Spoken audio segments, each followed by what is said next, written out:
Salut à tous les gamers, c'est Flav et aujourd'hui on se retrouve pour une nouvelle vidéo qui m'a beaucoup été demandée. Comme je l'avais dit dans ma vidéo du 26 décembre, j'ai mis un peu de temps à la faire mais c'est chose faite, la voilà enfin.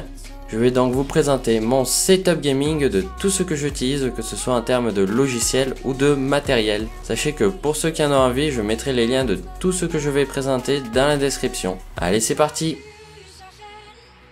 Donc tout d'abord on va commencer par la partie matériel. Alors sur ce bureau il y a donc un écran HP Pavillon 22XI qui fait 21,5 pouces et qui a la particularité d'être extrêmement beau au niveau des couleurs. C'est vraiment le top. En estimation au niveau prix il est disponible aux alentours de 150 €. Ensuite comme vous pouvez le voir j'ai un clavier et une souris Alienware. Car en dessous j'ai un excellent PC qui est un Alienware X51R2. Donc la version 2.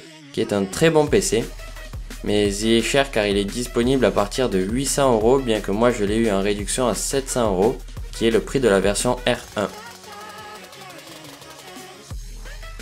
Voilà, donc on va passer à mon second bureau, où l'on peut voir le meilleur micro existant à ce jour. Il faut savoir que tous les grands youtubeurs l'utilisent car on ne peut pas trouver mieux, et il est au prix de 140 €, mais je vous mettrai un lien pour l'avoir aux alentours des 110 €. Moi je l'ai eu à 100 €. Et donc c'est le Blue Yeti. Ensuite, ce que vous pouvez observer derrière, c'est le Elgato Game Capture HD qui enregistre toutes vos parties de jeu.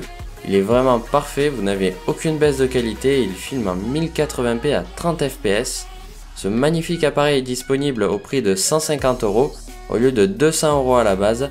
A savoir que moi je suis tombé au bon moment car je l'ai eu à 100 €, ce qui fait la moitié de son prix initial.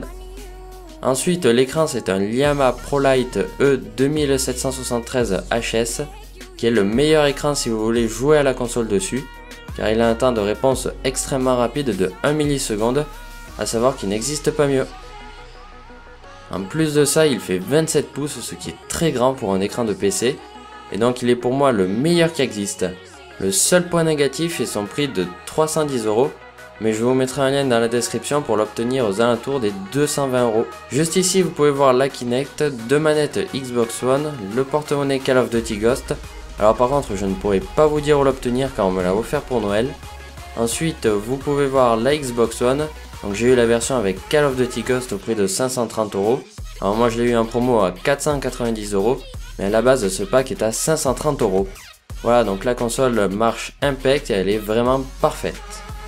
D'ailleurs en parlant de Call of Duty Ghost, sachez que j'aurai le DLC Onslaught que je vous présenterai le 28 janvier, comme ça vous pourrez décider si vous le prendrez ou pas.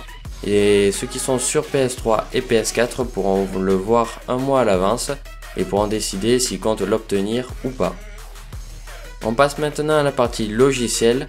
Donc j'utilise le logiciel Game Capture HD qui est gratuit et disponible sur le site officiel, qui est indispensable si vous voulez filmer votre console. Il est vraiment très simple d'utilisation et tout est très bien expliqué. Ensuite, pour le montage de mes vidéos, j'utilise Sony Vegas qui est le meilleur logiciel de montage, qui est très complet et très simple d'utilisation. Ensuite, j'utilise Photoshop pour la retouche de photos. Donc je fais toutes mes bannières, miniatures et personnalisation de mon logo avec. C'est vraiment un excellent logiciel, bien qu'il soit un peu dur à maîtriser et demande à y passer un peu de temps pour découvrir toutes ses fonctionnalités. Ensuite il y a Cinema 4D qui est vraiment très dur à maîtriser et c'est avec celui-ci que je fais tous mes logos et quelquefois mes intros, bien que l'intro que vous pouvez voir au début de mes vidéos est faite sous Sony Vegas comme mon outro. Ensuite j'utilise le logiciel Action pour enregistrer mon écran de PC qui ne fait absolument pas laguer. Donc si vous utilisez Fraps, c'est bien, vous pouvez tout simplement le supprimer car la différence est tout simplement énorme. Pour terminer, j'utilise Audacity pour le micro qui est parfait et très simple d'utilisation, ainsi que Skype pour quand j'enregistre une conversation à plusieurs, bien que maintenant Skype est disponible sur Xbox One, et donc le Elgato enregistre toute la conversation et le son du jeu en même temps. Voilà, donc cette vidéo est terminée, j'espère qu'elle vous aura plu. Au passage, vous pouvez observer que j'ai conservé toutes les boîtes de tout ce que je vous ai montré. Et voilà, donc n'hésitez pas à la liker, ça récompensera mon travail, et à la partager si vous pensez qu'elle pourrait en intéresser plus d'un. Allez, ciao tout le monde!